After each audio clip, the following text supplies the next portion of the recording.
Lumière. Lumière. Lumière. Lumière. Lumière. Lumière. Lumière. Lumière.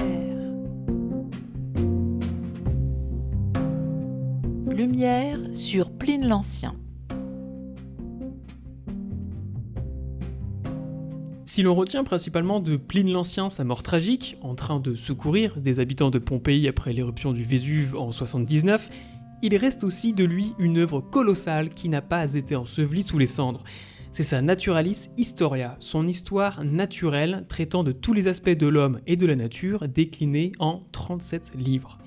Pline l'Ancien, c'est une postérité qui a traversé les époques jusqu'à aujourd'hui, toujours avec une certaine influence sur les penseurs et les scientifiques. À tel point que, au XVIIIe siècle, le naturaliste Buffon s'exprimait en ces mots à son propos. Ce qu'il y a d'étonnant, c'est que dans chaque partie, Pline est également grand. L'élévation des idées, la noblesse du style relèvent encore sa profonde érudition. Non seulement il savait tout ce qu'on pouvait savoir de son temps, mais il avait cette facilité de penser en grand qui multiplie la science, et il communique à ses lecteurs une certaine liberté d'esprit, une hardiesse de pensée qui est le germe de la philosophie. Alors que l'on fêtera les 2000 ans de sa naissance en 2023, que retenir de son savoir vieux de 2 millénaires ? Qu'a-t-il dit ou que dit-il encore de son auteur, de l'homme et de la nature ?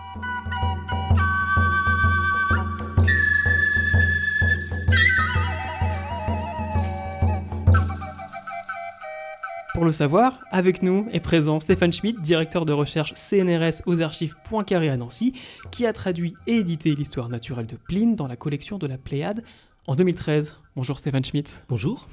Naturalis Historia, l'histoire naturelle, on comprend le terme avec un prisme très contemporain, mais comment est-ce que Pline, lui, définit son sujet d'étude ? Alors, Pline a une idée de l'histoire naturelle beaucoup plus vaste que ce qu'on appelle aujourd'hui histoire naturelle. Alors ça inclut, pour lui, la nature dans sa totalité, c'est-à-dire les animaux, les plantes et les minéraux, donc comme l'histoire naturelle d'aujourd'hui, mais pas seulement.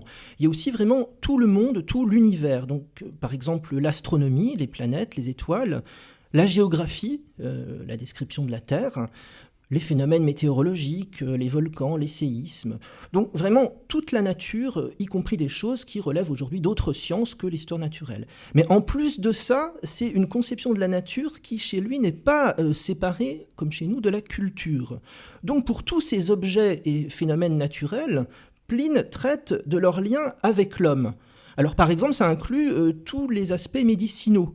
Il y a une énorme partie de son ouvrage qui est consacrée à la pharmacopée, aux effets médicaux des plantes, des animaux, des minéraux, la cuisine. Il y a toute une partie sur l'art aussi, l'usage des pigments, mais ça le mène à tout un exposé sur la peinture, sur l'architecture, la sculpture, la fabrication du pain, du papier, les mines, la métallurgie. Voilà, donc vraiment une conception extrêmement vaste et qui inclut aussi toutes sortes d'anecdotes. Par exemple, à un moment donné, il parle des perles chez les huîtres.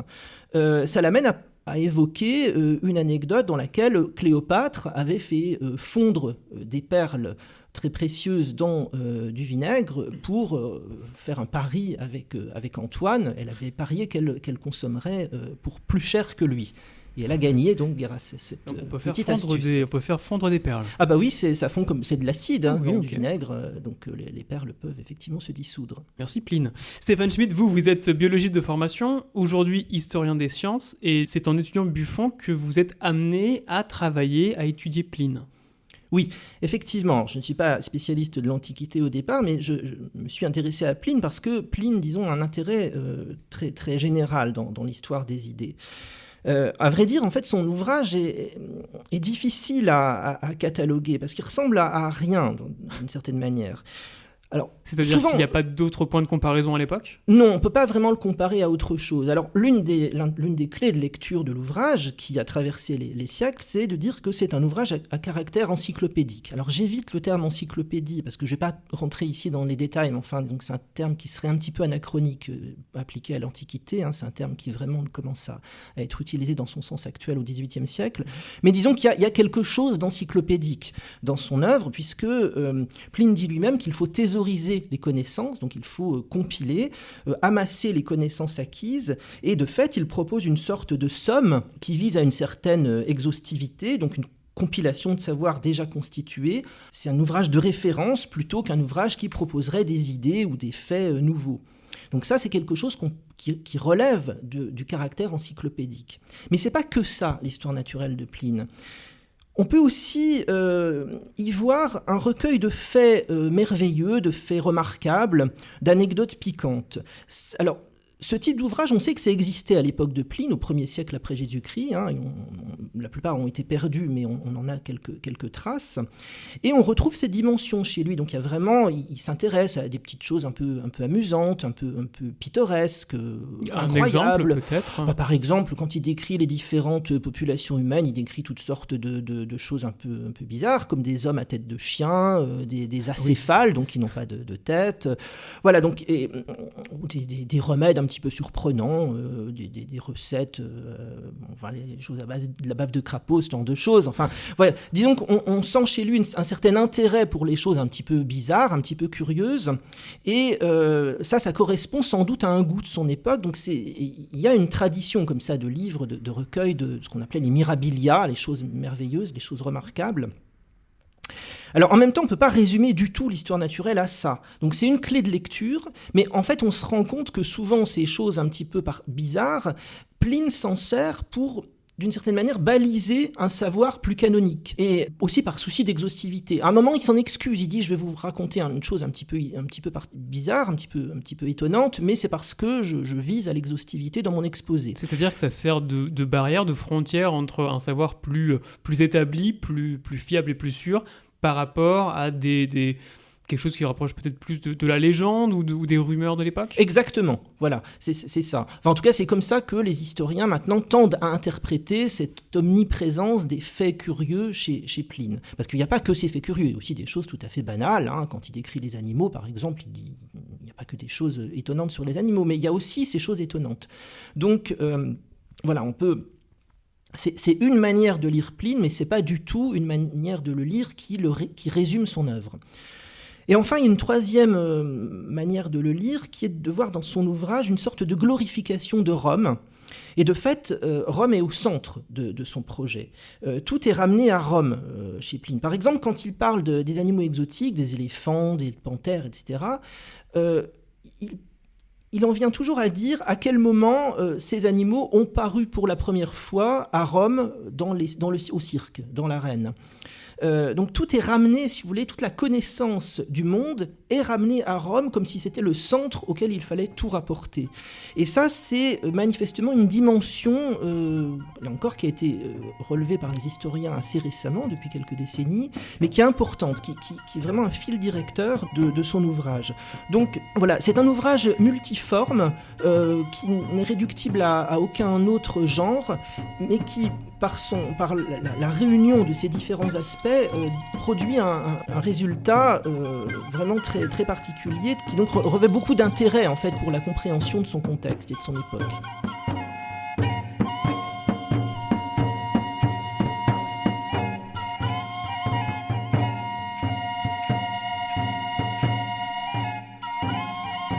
L'histoire naturelle, c'est un ouvrage massif qui est décliné donc en 37 volumes pour lesquels Pline dit avoir consulté 2000 ouvrages et plusieurs centaines d'auteurs différents. Alors, du coup, comment est-ce que se lit l'histoire naturelle ? C'est comme une encyclopédie ? C'est plutôt comme un livre ? Alors, je vous dis, j'évite un petit peu le terme encyclopédie. J'ai employé un terme un peu plus général, comme livre à caractère encyclopédique, mais oui, il y a de ça. C'est-à-dire que Pline dit lui-même, à un moment donné, dans son texte introductif, que c'est un ouvrage qui n'est pas destiné à une lecture suivie, mais c'est un ouvrage qui est destiné à la consultation. Et d'ailleurs, Pline... crée un outil pour permettre ça. Il y a le début de l'ouvrage, c'est une très longue table des matières, donc qui permet justement au lecteur, éventuellement un peu pressé, de retrouver facilement l'endroit où il va pouvoir lire tel ou tel fait sur tel ou tel animal ou telle plante. Là, vraiment, il y a quelque chose, effectivement, qui se rapproche de nos dictionnaires et encyclopédies modernes. Donc c'est un système à entrer, mais il n'empêche que Pline, lui, se permettait néanmoins d'avoir un style d'écriture, un caractère d'écriture. Oui, alors effectivement, c'est-à-dire qu'il fait quand même de la littérature. C'est pas parce qu'il compile des données qu'il s'interdit tout effet de style. Bien au contraire, il y a des passages assez beaux. Par exemple, il y a toute une évocation de la Campanie, la région de Naples, qui est assez poétique. Et donc, voilà, il y a vraiment une ambition d'écrivain chez Pline, en plus de cette volonté de compilation exhaustive. Alors d'ailleurs, ce style a été souvent apprécié. Aujourd'hui, on ne l'apprécie plus trop. Pline ne fait pas tellement partie des programmes de latin, au secondaire et même dans le supérieur. Mais il y a un style plinien. C'est pas simplement un dictionnaire, non.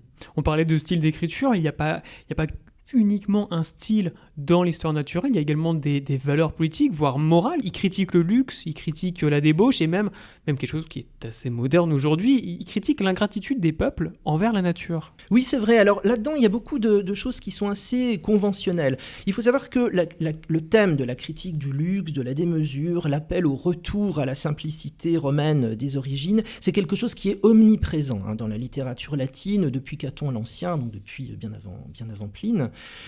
Donc chez tous ces auteurs, on trouve une perpétuelle lamentation à l'égard de l'invasion de la culture grecque et généralement de tout ce qui vient d'Orient. Donc voilà, ça c'est quelque chose qu'on retrouve chez Pline, mais qui n'est pas étonnant, qui est même accentué par deux facteurs.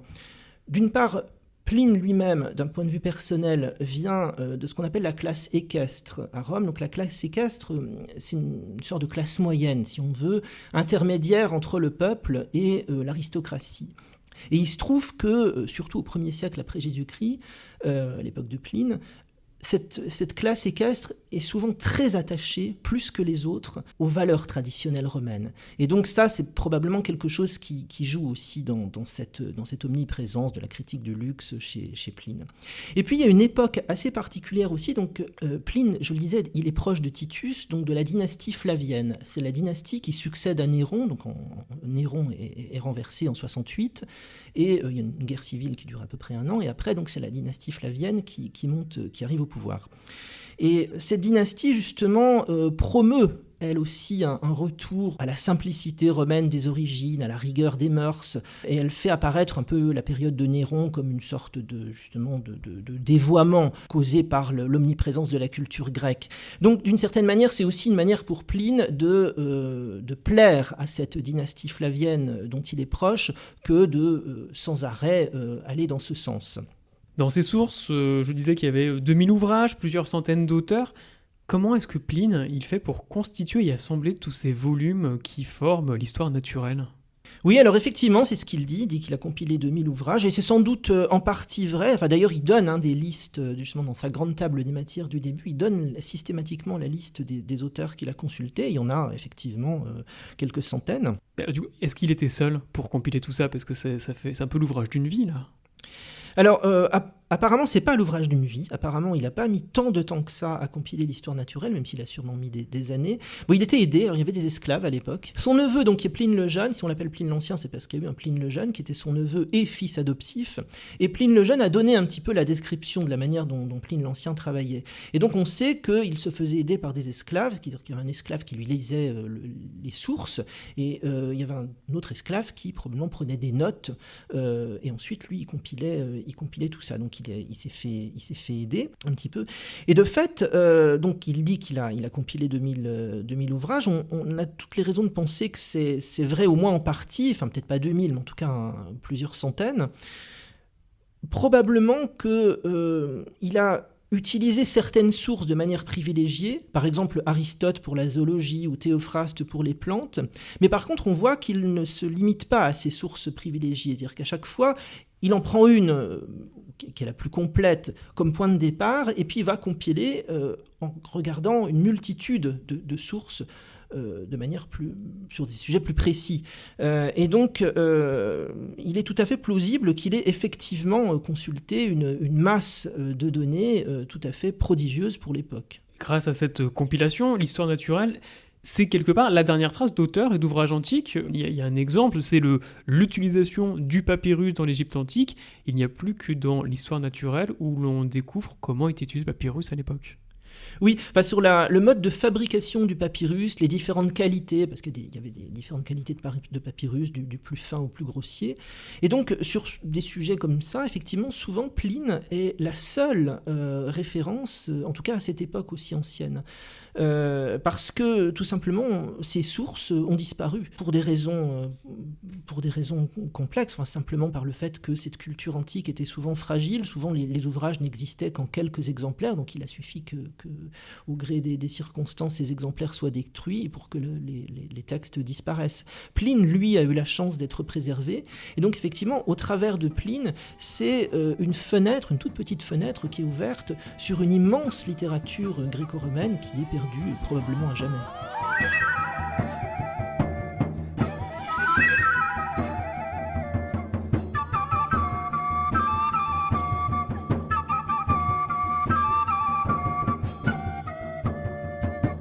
On dit que l'histoire naturelle, c'est une œuvre majeure pour la diffusion des savoirs. Ça ne tient pas uniquement à son nombre de volumes, mais aussi à son infusion dans les esprits des scientifiques et des penseurs des époques qui vont suivre Pline.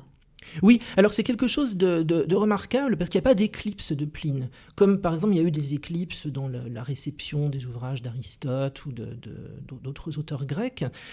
Pline en fait n'a jamais été oublié, en tout cas dans le monde occidental. Il est cité par des auteurs dès le IIe siècle, donc pas très longtemps après. Ensuite ça continue, donc sans arrêt on a été puisé chez Pline. Alors peut-être pas des idées parce que il y a peu d'idées chez Pline, en dehors des thèmes qu'on évoquait tout à l'heure. On ne peut pas dire qu'une théorie scientifique, ce n'est pas du tout l'équivalent d'Aristote ou de Platon, par exemple, sur ce plan-là. Oui, c'est une valeur davantage descriptive qu'autre chose. Voilà, il y a une valeur descriptive, une valeur de compilation de données. Et là, vraiment, ça a été une source qui était sans arrêt exploitée, pillée même, à toutes les époques, durant l'Antiquité tardive, durant tout le Moyen-Âge. On a fait des extraits, par exemple, les parties médicinales ont parfois été séparées du reste pour faire une sorte de petit traité de pharmacologie indépendant. Vraiment, c'est un ouvrage qui est comme une sorte de fil directeur de la littérature didactique occidentale pendant, en tout cas jusqu'au XIXe siècle, on peut dire. En fait, l'ouvrage a une vie après sa création. Par exemple, à la Renaissance, on redécouvre les textes grecs antiques d'Aristote, de Théophraste, et du coup, à ce moment-là, on considère que l'histoire naturelle de Pline, elle est moins précise, elle est moins irréprochable que d'autres sources plus anciennes. Oui, alors ce qui se passe à la Renaissance, donc Pline n'a jamais été oublié, donc à la fin du Moyen-Âge, on continue de connaître Pline, et même quand l'imprimerie apparaît, Pline fait partie des premiers ouvrages imprimés. Il y a plusieurs éditions incunables, donc dès la fin du XVe siècle. Par contre, à cette époque où effectivement on redécouvre aussi les sources grecques, alors on redécouvre Aristote en grec, on n'avait pas vraiment oublié Aristote, mais on le connaissait plutôt en latin, là on le redécouvre en grec, et puis alors surtout on redécouvre Théophraste, qui avait complètement été oublié, là on redécouvre des manuscrits, et on se rend compte effectivement que Pline a pris Théophraste comme source. Théophraste était indiqué dans les sources de Pline ? Théophraste était indiqué dans les sources de Pline, mais on n'avait plus ces textes. Donc les gens du Moyen-Âge, en tout cas dans le monde occidental, n'avaient plus ces textes de Théophraste. Et donc quand ils les redécouvrent vers la fin du XVe siècle, là ils se rendent compte que Théophraste est plus précis. Et donc il y a une sorte de querelle qui s'instaure à ce moment-là, entre des gens qui disent « mais en fait c'est parce que... le savoir latin est beaucoup moins précis, beaucoup moins savant, beaucoup moins idéal que le savoir grec, et donc il faut revenir au grec. Et puis il y a des gens qui disent mais non, en fait c'est pas vraiment la faute de Pline, c'est simplement que son ouvrage a été mal copié. Effectivement, il faut s'imaginer que on n'a pas de texte de Pline, matériellement, je veux dire, qui date de l'époque de Pline. C'est les copistes. C'est ce qu'on appelle la tradition, c'est-à-dire c'était copié, recopié, et donc les gens se disent peut-être qu'il y a eu de l'information qui a été perdue au cours de ce long processus. Et donc, il y a des gens qui ont essayé d'excuser un petit peu les défauts de Pline par rapport à Théophraste en invoquant ces problèmes qui relèvent de la philologie, en fait.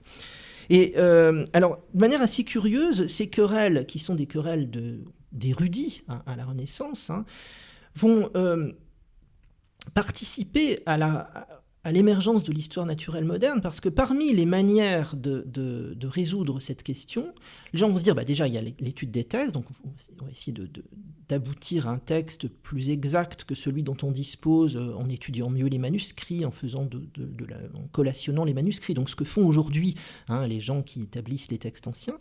Donc ça, c'est la philologie. Mais ils se disent aussi, ces auteurs de la Renaissance, mais en fait, l'une des manières aussi de comprendre ce que Pline a voulu dire, c'est d'observer la nature. Et donc, il y a un mélange chez ces auteurs de la Renaissance d'études textuelles extrêmement fines, extrêmement précises, de l'exégèse, de la philologie, qui est mêlée avec une observation directe de la nature et ce qui relève de la botanique et de la zoologie moderne. Et c'est ça qui est assez remarquable à la Renaissance et qui fait que Pline, au XVIe siècle, continue d'être au centre de la science. Et c'est pas du tout un ouvrage qui est considéré comme un témoignage du passé, c'est un ouvrage scientifique qui est utilisé par les scientifiques. À un moment, un botaniste français qui s'appelle Daléchamp publie à peu près en même temps une édition de Pline avec des notes dans lesquelles donc, il essaye d'identifier par exemple les plantes et les animaux, et en même temps donc, il publie son propre traité de botanique. Pour lui, c'est pas vraiment deux activités différentes.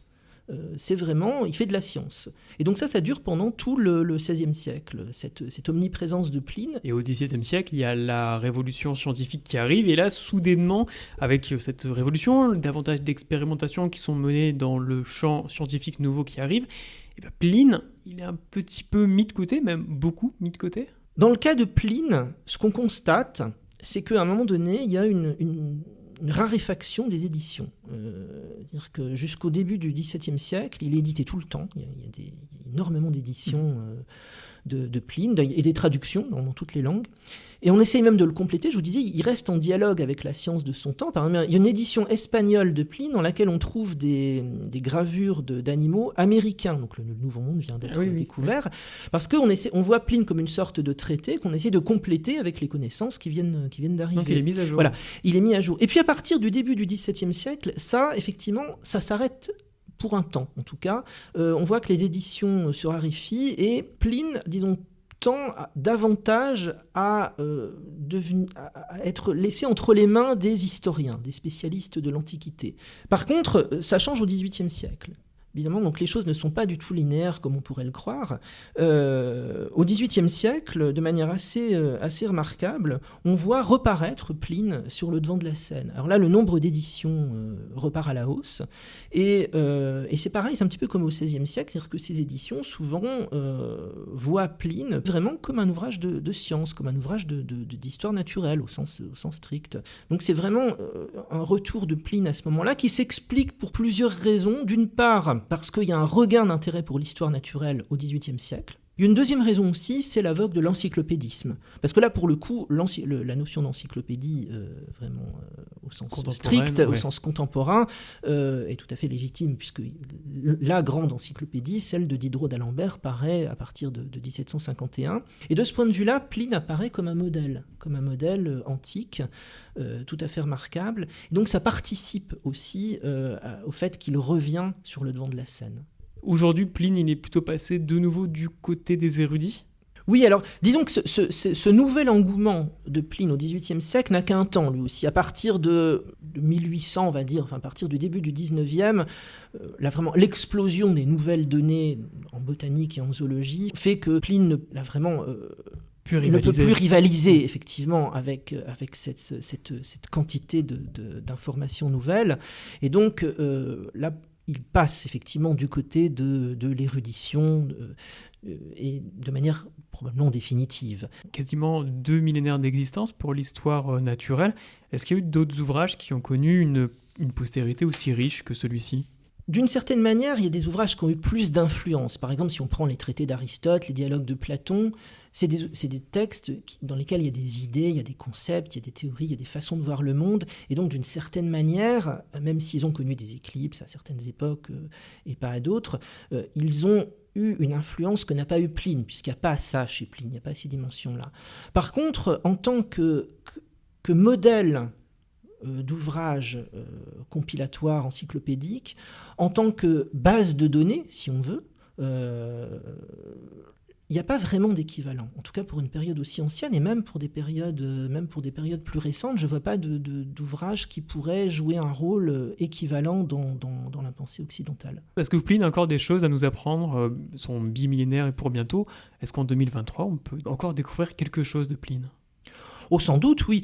Déjà, il faut voir que l'établissement du texte réserve des surprises, et même la lecture du texte, c'est pas toujours évident de comprendre ce que Pline a voulu dire, puisqu'il compile, donc il résume. Souvent, son style est assez concis. Donc, on relit sans cesse Pline. Hein, donc, moi, Donc c'est on pas mon relit, cas, donc on réinterprète. Donc on réinterprète parfois certains passages. Bon, après on peut toujours retrouver aussi des manuscrits, hein, on n'est jamais à l'abri d'une bonne surprise. Et puis il y a tout ce qui concerne son influence, puisqu'il y a l'œuvre elle-même qui a encore des choses à nous apprendre certainement. Et puis il y a toute la réception de l'œuvre pour laquelle là il y a encore un énorme travail à faire. Il y a eu déjà beaucoup de travaux qui ont été faits par les historiens sur la réception aux différentes époques, mais on n'a pas fini en fait de mettre en évidence combien Pline a influencé la culture occidentale. Merci Stéphane Schmitt. Merci à vous.